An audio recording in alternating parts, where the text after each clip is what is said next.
L'activité civile est restreinte uniquement pour les affaires urgentes, comme pour le pénal.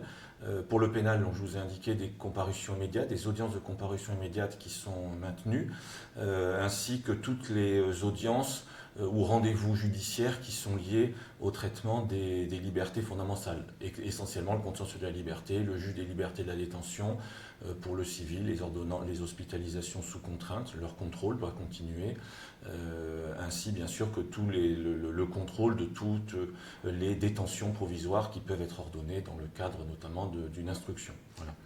Au civil, alors c'est assez restreint, ce sont essentiellement les urgences devant le président, en fait ce qu'on appelle les référés du président, pour des périls imminents essentiellement, et devant le juge aux affaires familiales, il y a également des référés qui sont maintenus, des urgences qui peuvent être liées éventuellement à une garde d'enfants, mais c'est relativement restreint, enfin a priori il y aura peu de dossiers dans ce domaine, et également les ordonnances de protection dans le cadre de violences conjugales, parce qu'il ne faut pas oublier bien sûr que cette priorité de politique pénale évidemment est passée un peu au second plan aujourd'hui, mais demeure et est importante. Voilà. Alors le télétravail, pour les magistrats, il n'y a pas tellement de difficultés. Tous les magistrats sont équipés d'un ordinateur portable avec ce qu'on appelle un kit VPN qui permet de travailler à distance, d'avoir accès à sa messagerie et à sa banque de données. Ça pose pas de difficulté. Ce n'est pas le cas des fonctionnaires.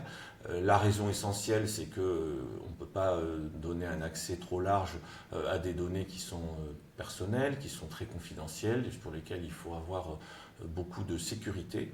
Donc tous les fonctionnaires les fonctionnaires ne peuvent pas travailler de cette manière à distance, donc il n'y a pas de télétravail pour les fonctionnaires, c'est uniquement pour des magistrats. Alors encore faut-il qu'ils aient des dossiers. Donc les magistrats vont partir, ceux qui restent chez eux pendant cette période vont pouvoir emmener des dossiers chez eux, des dossiers qui ont déjà été plaidés, sur lesquels ils sont prêts à rédiger un jugement.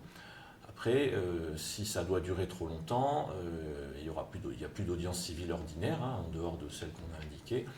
Donc, s'il n'y a plus de dossier, ils attendront le retour d'une activité normale. Voilà. Sans oublier qu'on sort d'une période donc, de grève des avocats, au cours de laquelle il y a déjà eu beaucoup de renvois. Donc, il y a un certain nombre d'audiences qui n'ont pas eu lieu et donc de jugements qui ne sont pas prêts à être rédigés.